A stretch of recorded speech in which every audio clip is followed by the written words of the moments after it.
यदि सरकारी सेवा में, व्यापारिक क्षेत्र में हम अपने बच्चे को डॉक्टर बना रहे हैं, इंजीनियर बना रहे हैं, सीए बना रहे हैं, जिस जिस कार्य क्षेत्र में भेज रहे हैं, या हमारा बच्चा जिस कार्य क्षेत्र में जा रहा है, यदि भक्ति का पुट यदि लगा है तो याद रखना वह कहीं ना कहीं अपने कार्य को बहुत कुशलता पूर्वक स्थापित करेगा।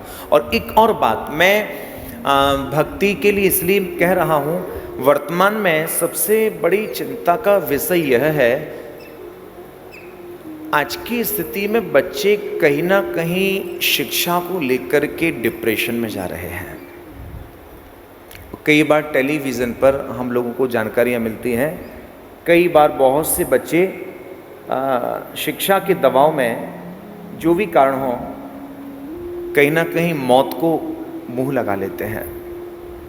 हम लोग बड़ी उम्मीदों के साथ में अपने बच्चों को बाहर पढ़ने के लिए भेजते हैं, बच्चा हम लोग बड़ी आशाएं रखते हैं, लेकिन कई बार ऐसी स्थितियां आती हैं और आज के वर्तमान परिप्रेक्ष्य में इस प्रकार की घटनाक्रम कुछ तेजी से बढ़े हैं। आपने शायद न्यूज में देखा होगा।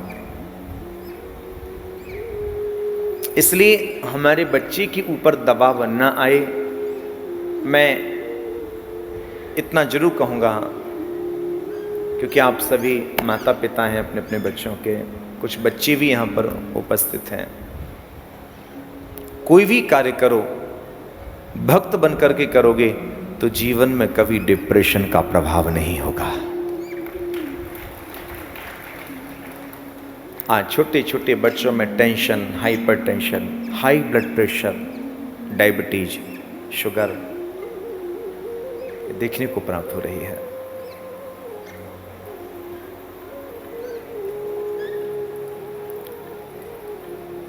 एक बात कहूं,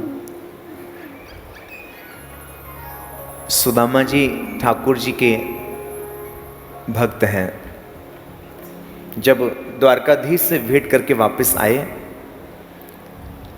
सुदामा जी ने अपने ऐश्वर्य देखा तो सुशीला से कहा, ये सब कहाँ से, कैसे? सुशीला ने कहा, ये तो द्वारकाधीश की कृपा है।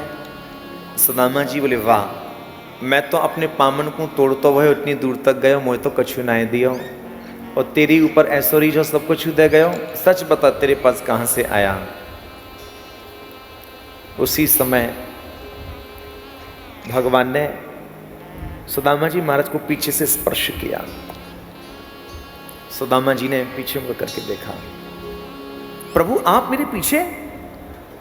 भगवान ने मुस्कुरा करके कहा, हाँ सुदामा, मैं सदा से तेरे जैसे भक्तों के पीछे ही खड़ा रहता हूं। आप भाव को समझने का प्रयास कीजिएगा। आप यदि भक्त हैं तो आप निश्चिंत रहिएगा, भगवान अपनी रिद्धि सिद्धियों के साथ कहीं ना कहीं अपने भक्त साधक की सेवा में समर्पित हो जाया करते हैं।